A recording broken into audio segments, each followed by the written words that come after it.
retraites. Ça suffit.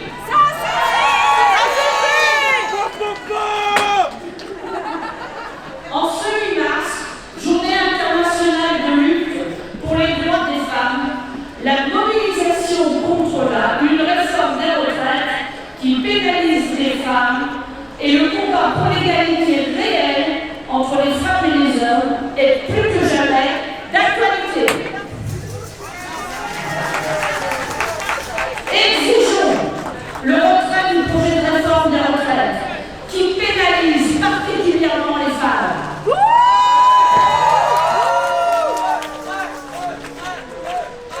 Notre organisation le réaffirme, l'égalité professionnelle est une exigence de justice sociale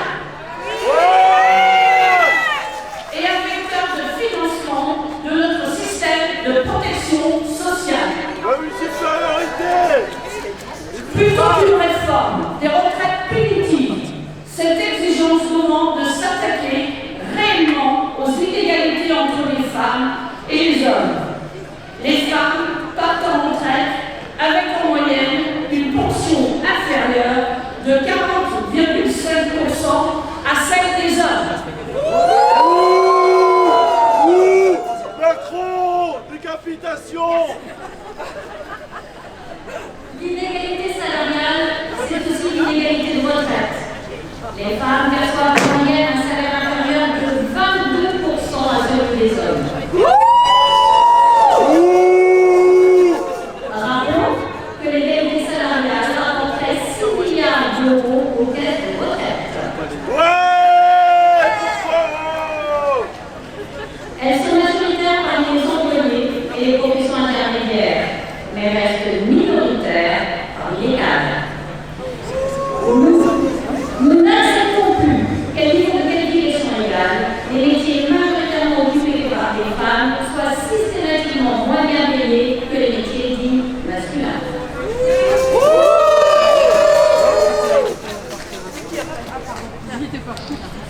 L'enfumage autour de la pension à 1 200 € ne trompe plus personne. Vous avez compris, j'espère. Plus de la moitié des femmes partent avec une pension de retraite inférieure à 1 000 € et ne bénéficieront pas de la revalorisation de 100 € tant vantée par le gouvernement. Et c'est une baisse aussi pour celles qui choisissaient d'aller au-delà de l'âge du départ pour améliorer le montant de leur pension. Elles travailleront jusqu'à 64 ans sans le bénéfice de cette surcote. Alors, concernant la pénibilité, là encore, les femmes sont oubliées.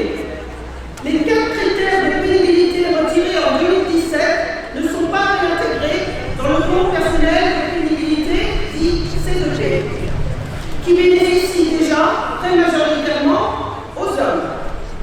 La pénibilité vécue par les travailleuses de la première et la deuxième ligne, tant saluée pendant la crise Covid, reste nettement sous-évaluée, voire ignorée. Double journée, mais demi-retraite.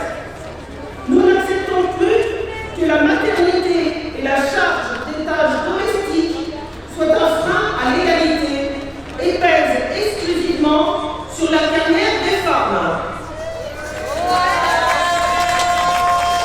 Même si on a quelques hommes qui partagent un peu. Nous revendiquons un vrai service public de la petite enfance et une révision des dispositifs pour favoriser le partage de la parentalité.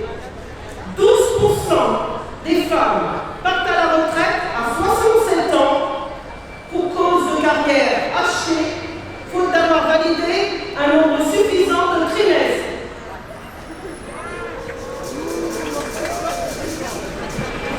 Cette réforme des retraites, c'est aussi la perte des trimestres liés à la maternité. Nous dénonçons enfin l'effet le plus pervers de cette réforme des retraites prétendument favorable aux femmes. Le recul de l'âge légal à 64 ans fait perdre toute ou partie du bénéfice des trimestres validés au titre de la maternité et de l'éducation des enfants. Ce mécanisme de compensation des inégalités vécues durant leur vie professionnelle profite d'abord et légitimement aux mères en leur permettant de partir plus tôt. Il est sournoisement remis en cause par la réforme. C'est inacceptable.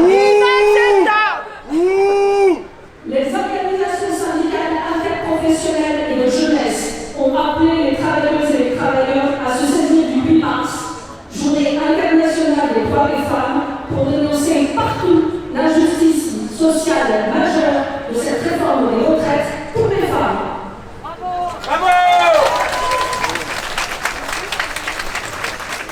J'appelle le représentant du comité de défense de l'hôpital.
Mais il y en a aussi, il y a une dizaine d'années, qui déjà préconisaient de césariser toutes les femmes, parce que comme ça, c'est mieux, on peut programmer l'accouchement.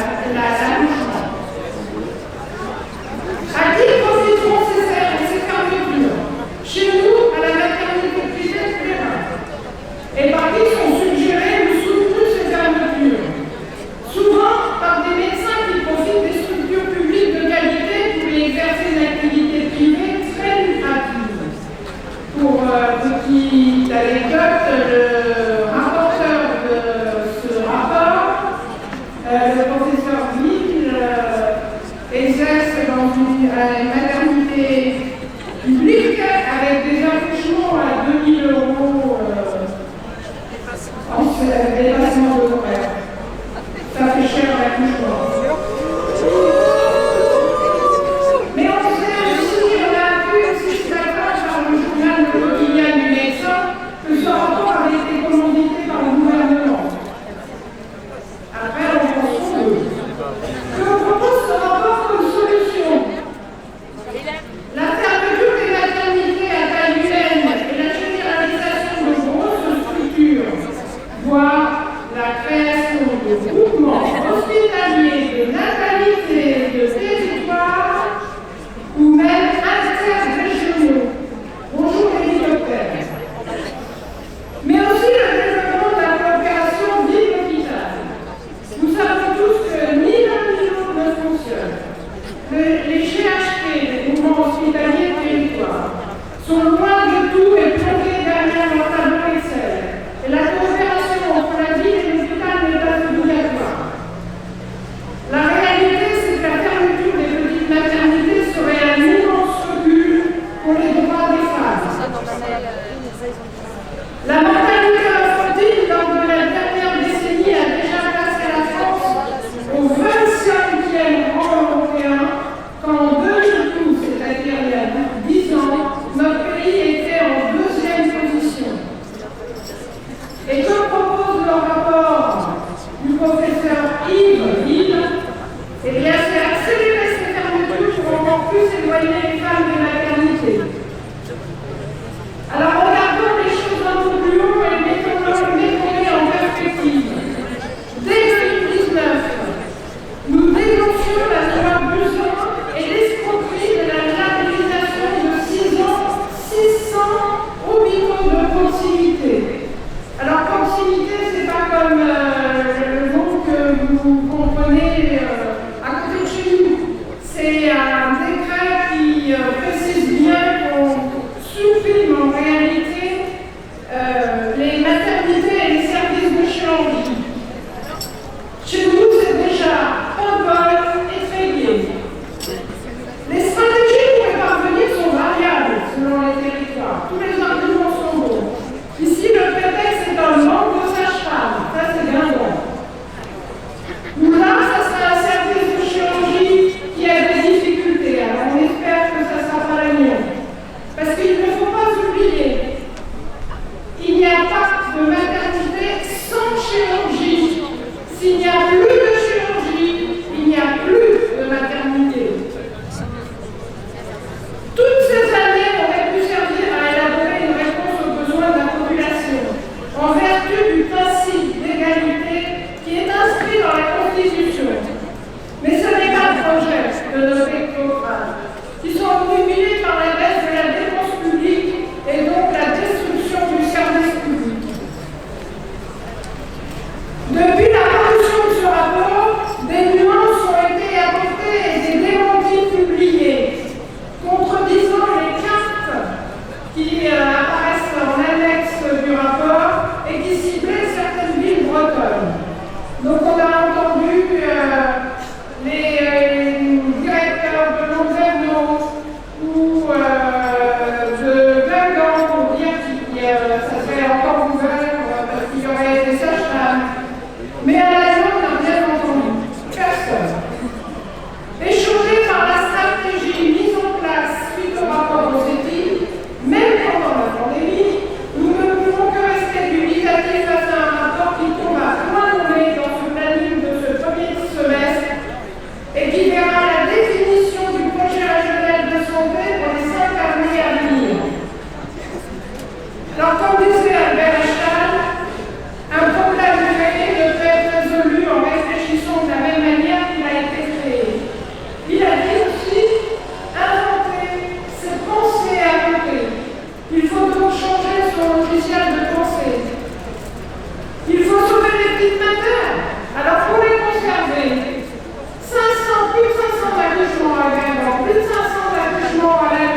patients.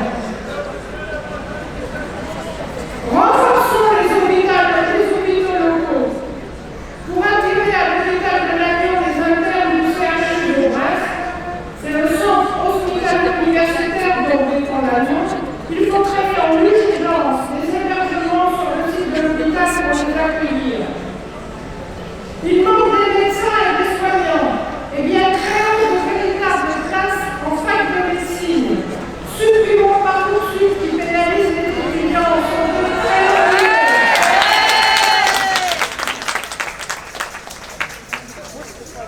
Favorisons la formation continue obligatoire qui permettrait de progresser dans sa filière de métier.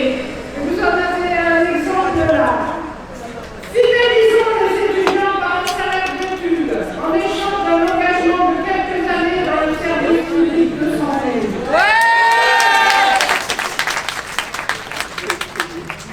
Une seule contrainte à ce mode de pensée. Le patient, l'usager, ici ce sont les mères et les mamans, pas les mères et les URS, doivent être au cœur de la réflexion et participer à celle-ci et à la prise de décision.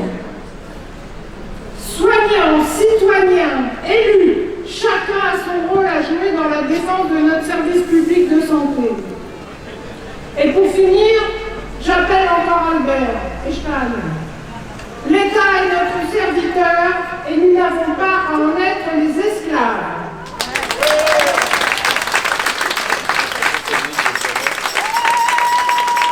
Donc maintenant, je laisse la parole à une élève infirmière avec ses camarades. Et je crois que vous pourrez l'applaudir à la fin parce qu'ils sont vraiment motivés par leur métier.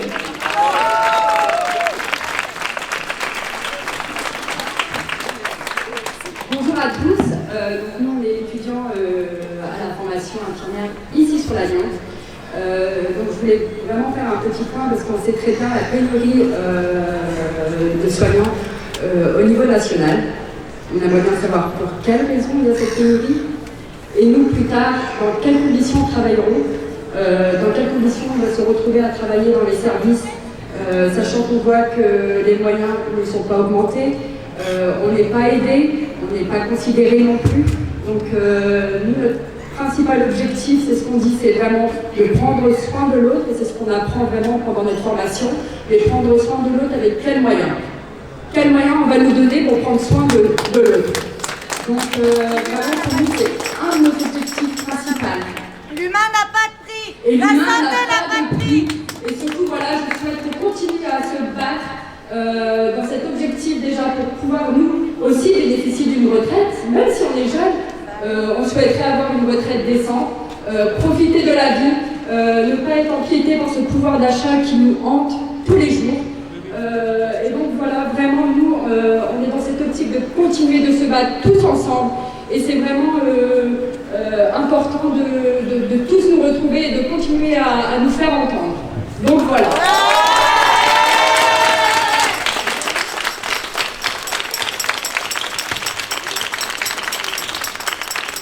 Merci à vous, merci à vous. On va partir en cortège, je vais vous annoncer que vous avez peut-être entendu, l'intersyndicale nationale s'est réunie hier soir, appelle effectivement à de nouvelles mobilisations ce samedi 11. Donc l'intersyndicale locale a décidé de faire un rassemblement ici à 11h. Donc mercredi, samedi, c'est bientôt, dans quelques jours, voilà.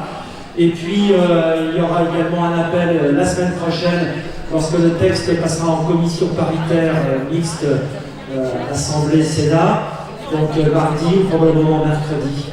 Donc on annoncera également samedi ou peut-être vendredi dès qu'on saura ce que l'on fait sur Lannion, parce qu'on reste mobilisés. Bien, on va faire, on va faire le petit cortège parce qu'on a pris un peu de temps. Et puis, donc on va se mettre à la bande de tête.